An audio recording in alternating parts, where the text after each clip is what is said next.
jour mës naa ko wax nee na leen Jean-Michel Sène nee na moom na ko nit tudd rek ni dafa jël xaalis ma ne ko mais Jean-Michel kenn mësul wax ni da ngaa jël xaalis dañ la wax nga dem seeti suñu xaalis fu mu nekk te defoo ko may leen beneen bi mu ne waaw ma ne kenn nee nañ Seydou Kane moo leen ñuy wax mu ne waaw ma ne ko mais moom Jean-Michel na ko wax na ne Bachir Fofana yow Seydou Kane moo la ngemb rek mu xaar lu ko si fekk xam nga wax ko dafa yomb tey jii mën nga toog fii nga posé ma question yi ma ne la Malick xanaa dañ la yónni si man xanaa diw mi xam nga c'est très facile chaque jour ma dégg ko chaque jour nga dégg ko rek dégg naa ko mais alors maintenant est-ce que maintenant aujourd'hui ça t'empêche de faire ton travail mais pas du tout maintenant le problème Seydou Kane moo leen ngemb ñu leen man nee naa leen Seydou Kane truand la prenez-le mettez-le en prison je m'en fous de lui et ba fu may wax ak yow ni je n'ai jamais vu Seydou Kane je lui ai jamais parlé ni au téléphone ni fenn xaw ma ko quand je le dis les gens sont surpris mais c'est vrai xaw ma ko quand j'écrivais mon livre j'ai regardé des personnes yi nga xam ne jàpp naa ni war nañoo mën a intervenir sur le dossier sur lequel je faisais une enquête je les ai contactés ki fi nekkoon directeur général ARCOP dama ko seeti ne ko damaa bëgg ñu waxtaan lii laa bëgg a def mu nangul ma entretien effectivement ki fi nekkoon directeur général ASER dama ko bind mu nangul ma entretien waa AOPAO Sénégal dama leen a bind gisuma Seydou Kane ku tudd Mouhamadou Kane laa gis moo nekk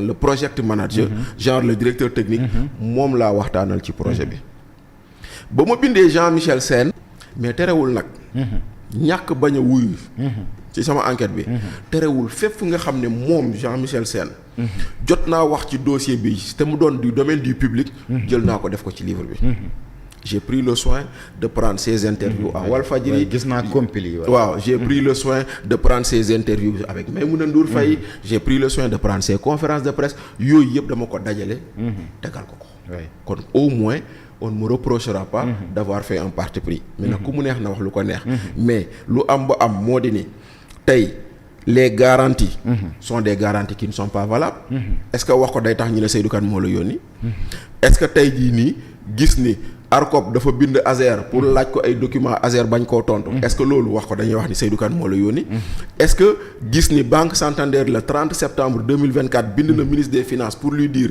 yéen kii ngeen jox xaalis bi gis nañ ni ci compte bi xaalis bi nekkatu fa te nag tant que leeralul xaalis bi fu mu dugg ñun on ne finance plus le 30 septembre 2024 est-ce que dire ça c'est dire que Seydou Kane moo la yónni est-ce que dire que Cour suprême dañoo yóbbu dossier bi ci moom mu ne lii ma gis nii c'est des soupçons de prévarication kon je maintiens la suspension du marché ñu dem ba ci biir Cour suprême mu ne léegi nag maintenant j'autorise la poursuite du marché est-ce que wax loolu Seydou Kane moo la yónni voilà.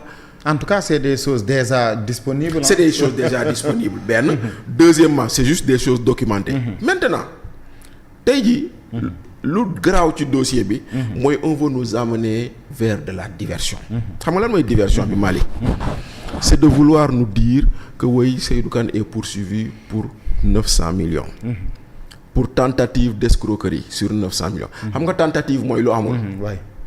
Déjà maanaam da doon jéem a sàcc 900 millions ok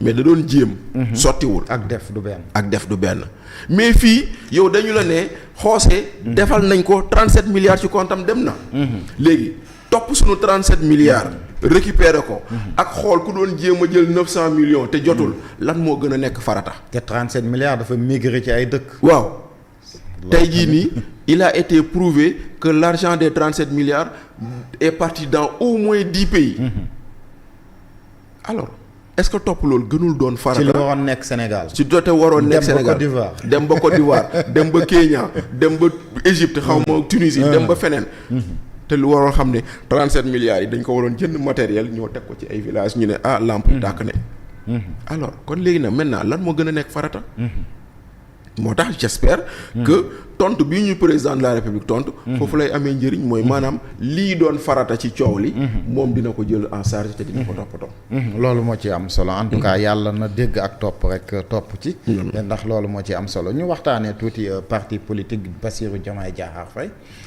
président Bassirou Diomaye Diakhar Faye moom quand même citoyen xaaruñu ko woon ci ay création parti politique lan nga jàpp moom moo ko ci dugal. Président de la République Bassirou Diomaye Faye il vient de reconnaître qu'il était dans l'erreur. xam nga lan mooy erreur bi. et loolu ñoom waa PASTEF de façon générale. seen erreur la woon.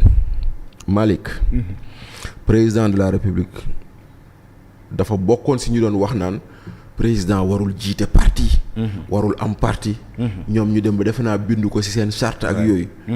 mais Diomaye le président Diomaye en voulant créer un parti politique il reconnaît qu'il était dans l'erreur. ndaxte man dama mës a wax ni président de la République dafa war a am appareil politique. président bu amul appareil politique day doon koo xam ne amul wéeruwaay.